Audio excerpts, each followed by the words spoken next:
Hello and welcome to the space that gives you inspiration on work, on life, and how to balance both worlds. I hope you have your cup of coffee or a cup of tea or a glass of juice or whatever tickles your fancy. Please have a pen or a paper and a notebook so you can write what we talk about, because things are gonna get serious. Remember to like, comment, subscribe, share, and hit that notification bell so you know every time one of my videos goes up.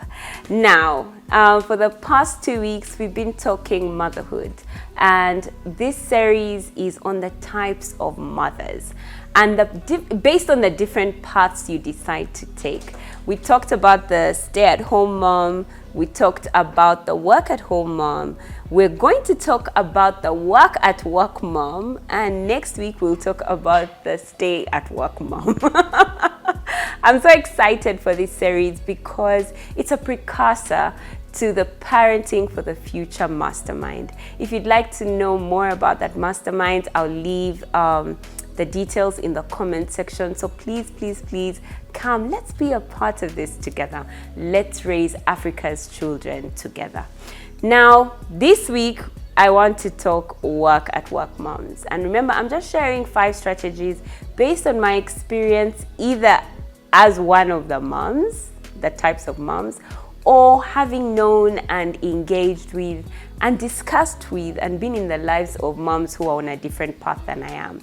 I believe that these are separate paths that you can take, or you can take them in stages. You can start as a stay-at-home mom, going to being a work-at-home mom, and then into the work-at-work mom. So what's a work-at-work mom? A work-at-work mom is a mom that has a business or has work outside of home. She leaves the house.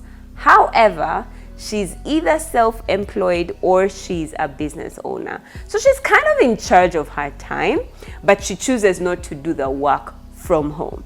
Okay, so the work-at-home mom would have stayed at home, but this one has possibly a physical location, and so she actually leaves the house to do the work.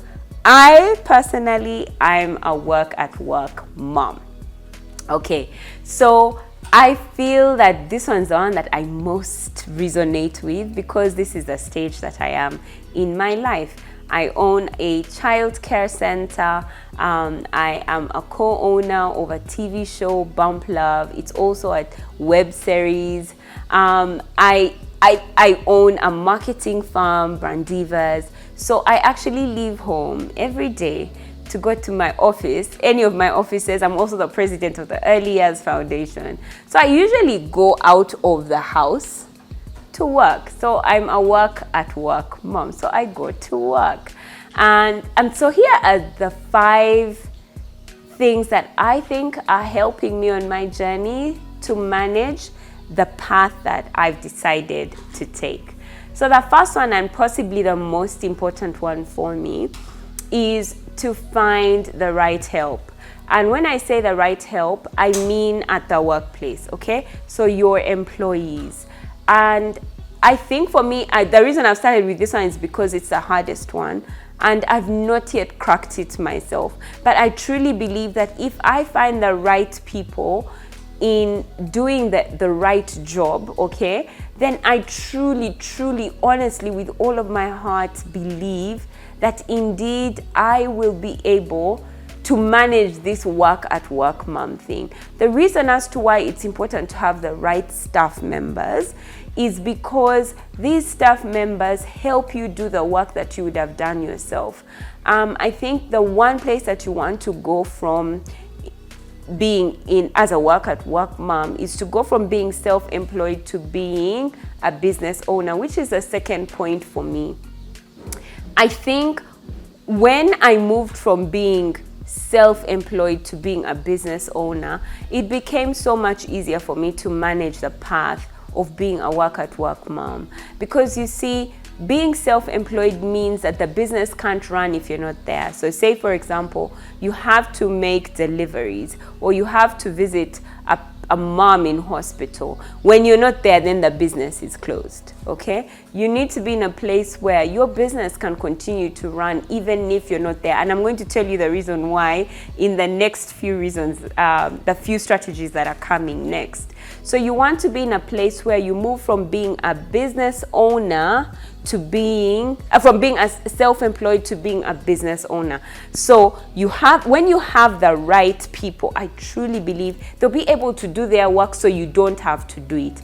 I've reached a place in my business, and there are stages where I would rather pay someone to do the job than me doing the job. Yes, there was a time in my life when I needed to be the one to do the job because I couldn't afford to pay someone to do it. But when your business has grown, when you're going out of home to work, you need to be working towards a place where you have the money to pay the right people to do the job. And it does take a while. It's taken a while for me. I've not cracked it. I only have a few staff members who I know for sure they're there and they believe in the vision of the Creator, and they'll be there for the Creator because it also fits into their own vision. So getting the right staff members is really, really important. And when I say right, I mean that they're good at their work. They're good at their job, because you don't want to be in a place where you're repeating work, you're losing time, or where you're having to do the work because then you have two people doing the exact same job. So I think it's important that you're able to find the right people, so that now step 2, you move from being self-employed to being a business owner. I think even possibly this is the number 1 strategy, because I kind of feel like every other reason that I'm going to give, I don't know, works towards it, yeah? Because the 3rd reason is to have business systems. Now, I've worked on my business systems for probably 2 years now, because it does take time. And what exactly are business systems? I will say it in the most layman of languages that I can. A business system is when you get everything that you would have done as a business owner, everything that you would have done, and write it down on paper. Every role, okay? So say, for example, you're a cleaner.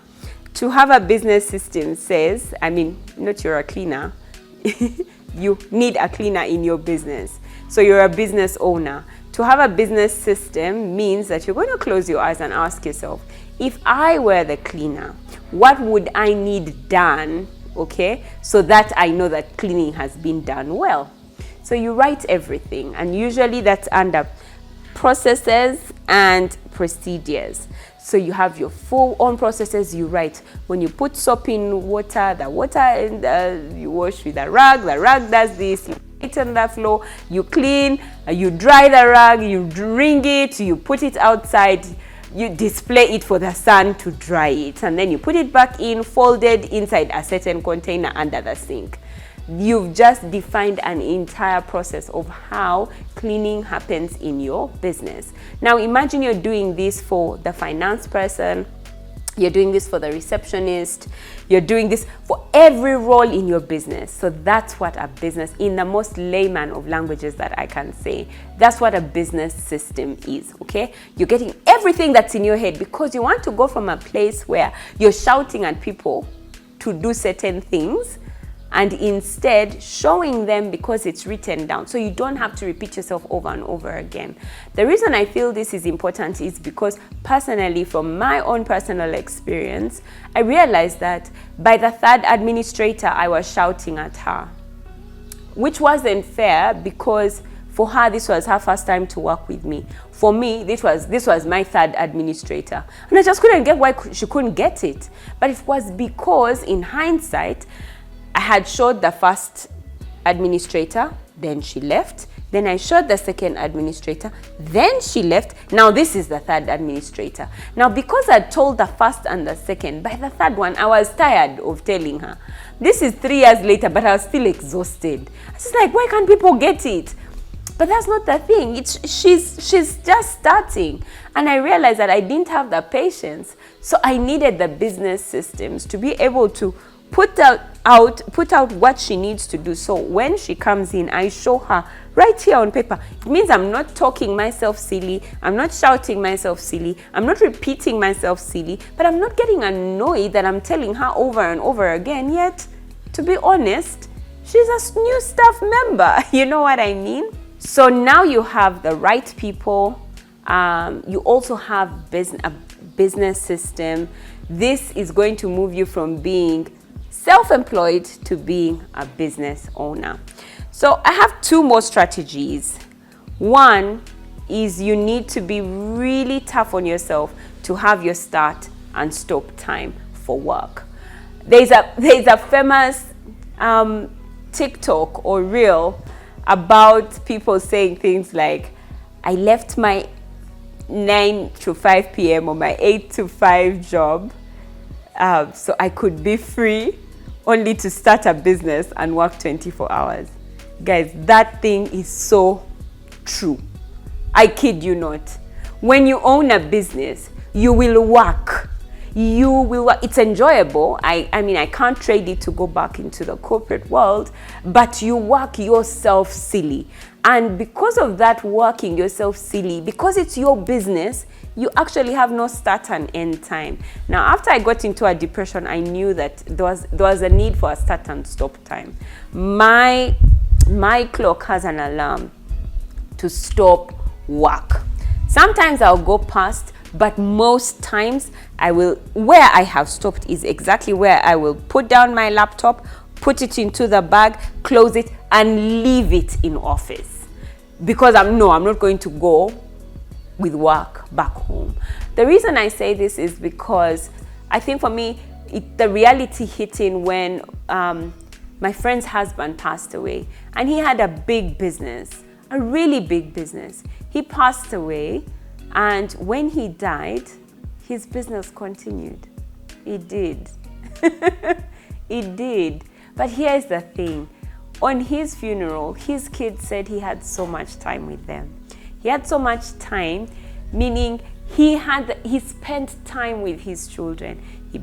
He probably had the right people, built the right systems for his business, was a business owner, so he now had time with his children.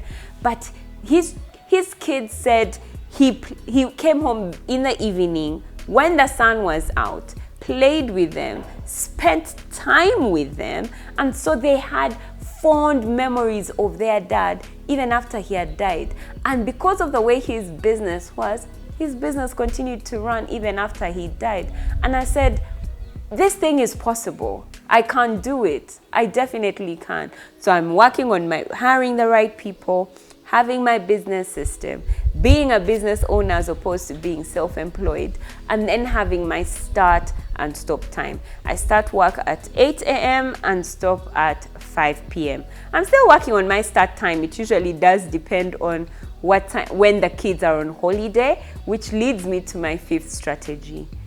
Prioritize all important days or all important times.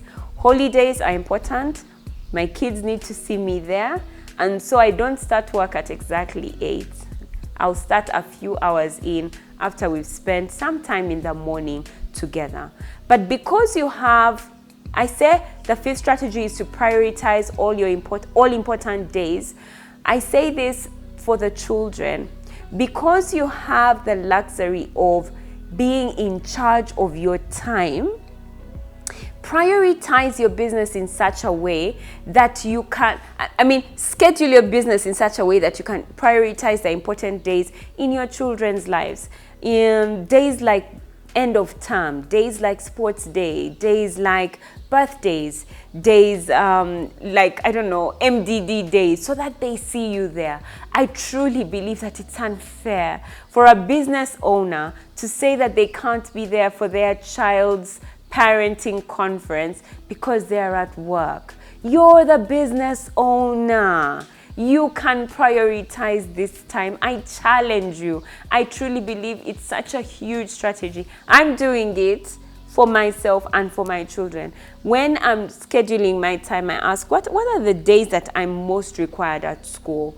Now at work, I will not put a meeting on that day. I will not schedule to meet a client on that day. I will not do anything. I will ensure that my business times do not in any way interrupt my personal times for the children, so that I can be there for their most important days, to watch and see them grow especially at school. Be there for them while they're at school. So those are my 5 strategies for managing your journey as a work mother.